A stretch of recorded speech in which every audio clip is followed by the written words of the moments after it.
Assalamualaikum warahmatullahi wabarakatuh. Kami dari kelompok 3 akan mempresentasikan tentang manajemen sumber daya manusia. Kelompok kami beranggotakan 5 orang. Yang pertama saya sendiri, Fitrina Binta Sabara dengan NIM 210301059. Yang kedua Saida Diana dengan NIM 210301054. Yang ketiga Wahyu Putri Utami dengan NIM 210301066. Yang keempat Hana Andi Kurniawati dengan NIM 210301083. Dan yang terakhir ada Andrew Jati Pranata dengan NIM 210301106. Manajemen sumber daya manusia dapat didefinisikan sebagai proses serta upaya untuk merekrut, mengembangkan, memotivasi, serta mengevaluasi keseluruhan sumber daya manusia yang diperlukan perusahaan dalam mencapai tujuannya. Pengertian ini mencakup dari mulai memilih siapa saja yang memiliki kualifikasi dan pantas untuk menempati posisi dalam perusahaan, atau disebut dengan the man on the right place, seperti yang sudah disyaratkan perusahaan. Proses manajemen sumber daya manusia. Proses manajemen sumber daya manusia dibagi menjadi 5 bagian fungsi utama, yang terdiri dari: yang pertama, human resource planning; yang kedua, personnel procurement; yang ketiga, personnel development; yang keempat, personnel maintenance; yang kelima, personnel utilization. Selanjutnya yaitu perencanaan sumber daya manusia atau human resource planning. Perencanaan sumber daya manusia adalah perencanaan strategis untuk mendapatkan dan memelihara kualifikasi sumber daya manusia yang diperlukan bagi organisasi perusahaan dalam mencapai tujuan perusahaan. Ada beberapa langkah strategis sehubungan dengan perencanaan sumber daya manusia, yaitu yang pertama, langkah pertama, representasi dan refleksi dari rencana strategis perusahaan. Perencanaan SDM sudah semestinya merupakan representasi dan refleksi dari keseluruhan rencana strategis perusahaan. Langkah kedua yaitu analisa dari kualifikasi tugas yang akan diemban oleh tenaga kerja yang diperlukan untuk pencapaian rencana strategis perusahaan. Langkah ketiga yaitu analisa ketersediaan kerja. Langkah ini merupakan sebuah perkiraan tentang jumlah tenaga kerja beserta kualifikasinya yang ada dan diperlukan bagi perencanaan perusahaan di masa yang akan datang. Langkah keempat yaitu melakukan tindakan inisiatif. Yang kelima yaitu evaluasi dan modifikasi tindakan. Selanjutnya yaitu penyediaan sumber daya manusia atau bisa disebut dengan personal procurement. Ketersediaan sumber daya manusia menurut kualifikasi tertentu merupakan konsekuensi logis dan implikasi dari adanya perencanaan sumber daya manusia. Setelah perencanaan sumber daya manusia dibuat, maka langkah selanjutnya dalam pelaksanaannya adalah penyediaan sumber daya manusia atau penyediaan tenaga kerja. Slide selanjutnya yaitu tentang rekrutmen internal dan rekrutmen eksternal. Terdapat dua jenis rekrutmen yang dapat dilakukan oleh perusahaan, yaitu yang pertama, rekrutmen internal atau internal recruitment adalah proses untuk mendapatkan tenaga kerja atau SDM yang dibutuhkan dengan mempertimbangkan tenaga kerja yang sudah ada atau yang sudah dimiliki perusahaan. Yang kedua yaitu rekrutmen eksternal atau external recruitment atau bisa juga disebut dengan outsourcing, yaitu perusahaan mendapat tenaga kerja atau SDM yang akan ditempatkan pada suatu jabatan tertentu yang diperolehnya dari luar perusahaan, atau seringkali dinamakan sebagai outsourcing. Seleksi tenaga kerja. Seleksi tenaga kerja adalah langkah selanjutnya yang harus dilakukan perusahaan setelah perusahaan menetapkan jenis rekrutmen yang akan dilakukan, apakah internal maupun eksternal. Paling tidak ada beberapa hal yang biasanya dilakukan oleh perusahaan yang terkait dengan proses seleksi, yaitu seleksi administrasi, seleksi kualifikasi, dan seleksi sikap dan perilaku. Seleksi administrasi yaitu berupa proses bagaimana perusahaan melakukan validasi dan verifikasi atas segala persyaratan administratif. yang dipersyaratkan kepada calon tenaga kerja yang akan ditempatkan pada suatu jabatan tertentu. Setelah seleksi administrasi dilakukan, langkah berikutnya adalah seleksi kualifikasi. Artinya, perusahaan melakukan seleksi atas calon-calon tenaga kerja dari sisi kualifikasinya, yaitu menyangkut kesesuaian calon tenaga kerja tersebut dengan jabatan yang akan ditempatinya. Penempatan tenaga kerja. Orientation training yang bertujuan untuk mengadaptasikan tenaga kerja dengan lingkungan perusahaan.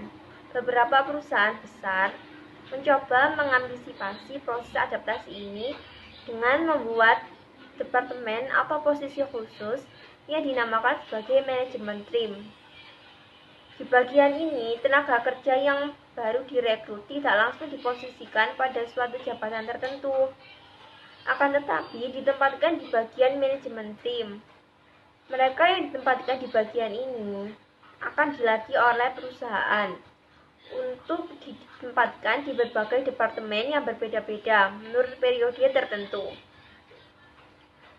Yang bertujuan selain memberikan proses internalisasi kepada tenaga kerja perusahaan, juga untuk mendapatkan informasi yang lebih akurat.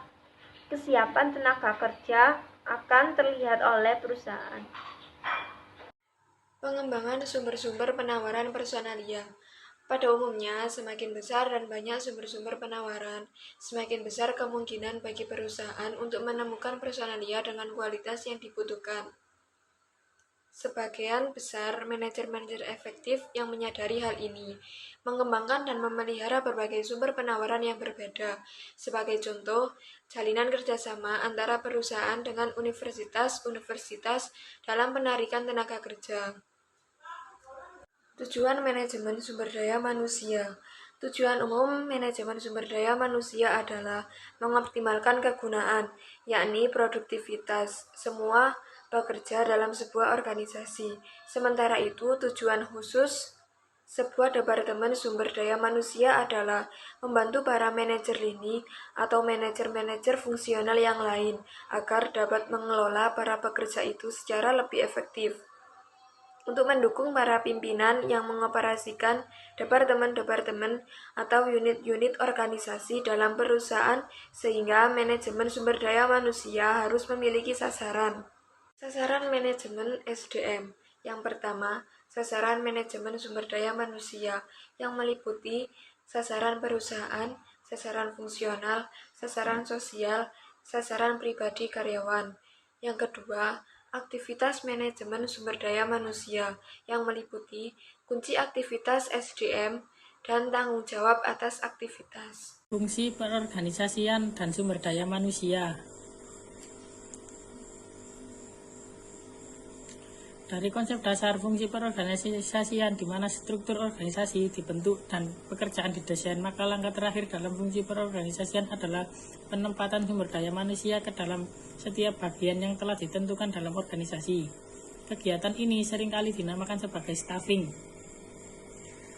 Dalam fungsi perencanaan dan tujuan dan rencana disusun untuk mencapai tujuan dan merelasikan rencana, maka dalam fungsi perorganisasian didesain sebuah struktur organisasi yang di dalamnya berbagai sumber daya yang dimiliki oleh organisasi dialokasikan beserta dengan tugas-tugas yang akan dijalankan menurut bagian-bagian yang terdapat dalam organisasi. Langkah berikutnya yang perlu dilakukan adalah menentukan siapa saja yang akan ditempatkan pada setiap bagian dari organisasi yang telah dibentuk tersebut. Bagaimana agar kita mendapatkan sumber daya manusia yang tepat untuk setiap bagian sehingga tujuan organisasi dapat tercapai secara efektif? Manajemen sumber daya manusia sebagai sebuah cara untuk mendapatkan orang-orang yang tepat untuk menjalankan kegiatan organisasi. Ada beberapa alasan mengapa manajemen sumber daya manusia ditempatkan pada bagian fungsi perorganisasian. Alasan pertama, kegiatan-kegiatan yang dilaksanakan dalam manajemen sumber daya manusia terkait erat dengan kegiatan pengalokasian sumber daya yang dimiliki organisasi. Dalam hal ini, sumber daya manusia ke dalam bagian dalam organisasi. Jika demikian halnya, maka manajemen sumber daya manusia dimasukkan sebagai bagian dari fungsi perorganisasian dikarenakan salah satu esensi dari fungsi perorganisasian adalah pengalokasian keseluruhan sumber daya organisasi ke dalam suatu struktur organisasi tertentu yang dibentuk. Alasan kedua, fungsi pengarahan dan pelaksanaan hanya akan dapat dijalankan jika alokasi sumber daya manusia telah dilakukan dalam fungsi pengorganisasian. Siapa yang diarahkan dan dimotivasi. Misalnya, sekiranya dalam fungsi perorganisasian penempatan sumber daya manusia sebagai bagian dari manajemen sumber daya manusia belum dilakukan. Alasan ketiga, sekalipun kegiatan memotivasi mengarahkan yang juga merupakan bagian lain dari manajemen sumber daya manusia termasuk ke dalam fungsi pengarahan, leading. Namun demikian, kunci pokok pertama sebelum sumber daya manusia diarahkan dan dimotivasi adalah ketika sumber daya manusia ditentukan dan ditempatkan di mana kegiatan menentukan dan menempatkan lebih cenderung berada di dalam fungsi perorganisasian. Alasan keempat, dikarenakan ilmu sosial khususnya ilmu manajemen tidak dapat dipisahkan satu sama lainnya dan saling berkaitan, maka penulis berpendapat tidak terlalu menjadi masalah sekiranya menjadi sumber daya manusia ini ditempatkan di bagian fungsi perorganisasian maupun di bagian pengarahan. Manajemen sumber daya manusia sebagai bagian akhir dari fungsi pengorganisasian. Dengan demikian, bisa menjembatani antara fungsi perorganisasian dan fungsi-fungsi pengarahan.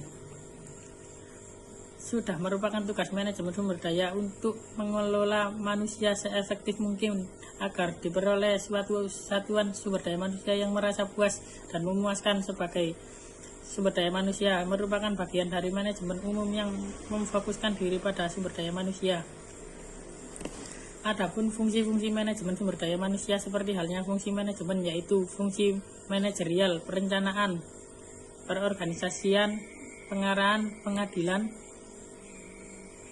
fungsi operasional, pengadaan tenaga kerja, pengembangan kompetitif, pengintegrasian, pemeliharaan, pemutusan hubungan kerja. Fungsi-fungsi MSDM mungkin akan dijumpai ada beberapa perbedaan dalam berbagai literatur. Hal ini sebagai akibat sudut pandang akan tetapi dasar pemikiran relatif sama. Aspek lain dari MSDM adalah peranannya dalam mencapai tujuan perusahaan secara terpadu.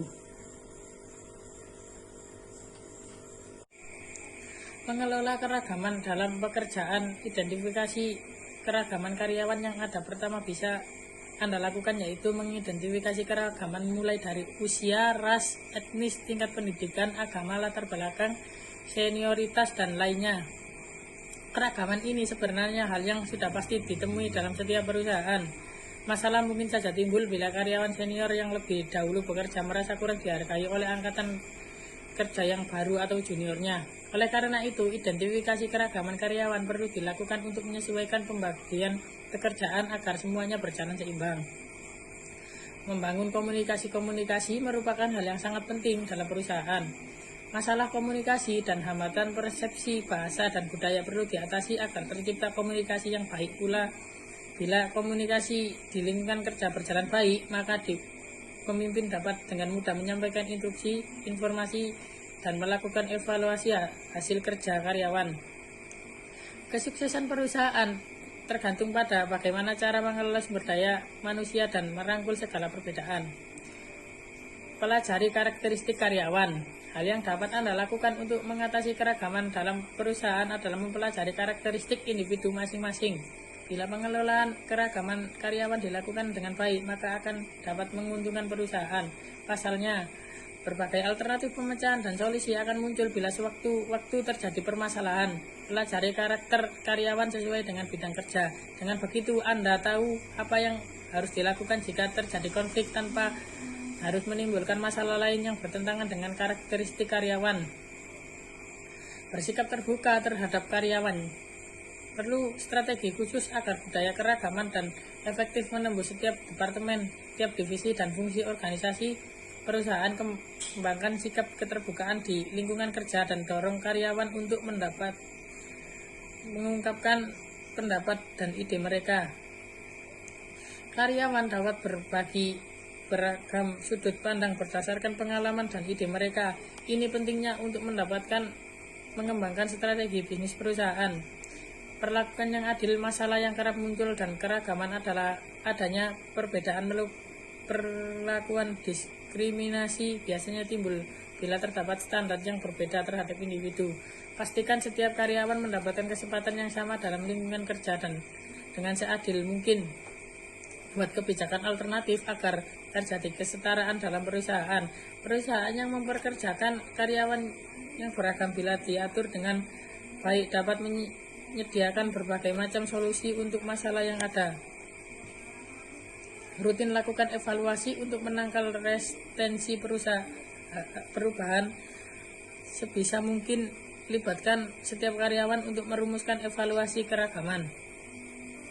Gunakan hasil evaluasi tersebut untuk membangun kesuksesan perusahaan dengan keragaman di era global seperti saat ini. Tentunya semakin beragam pula tenaga kerja yang ada. Bila dikelola dengan baik, hal ini dapat menjadi kekuatan di lingkungan kerja dan memberikan manfaat yang besar untuk kemajuan perusahaan.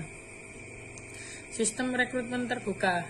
Sistem rekrutmen terbuka atau yang bisa disebut dengan EEO akan menciptakan kesetaraan sehingga tidak adanya perbedaan golongan dalam menentukan keputusan perekrutan tenaga kerja. EEO akan membantu perusahaan dalam melakukan penilaian berdasarkan kualifikasi kandidat, wawancara, kompetensi, standar kelulusan, dan penilaian kerja lainnya.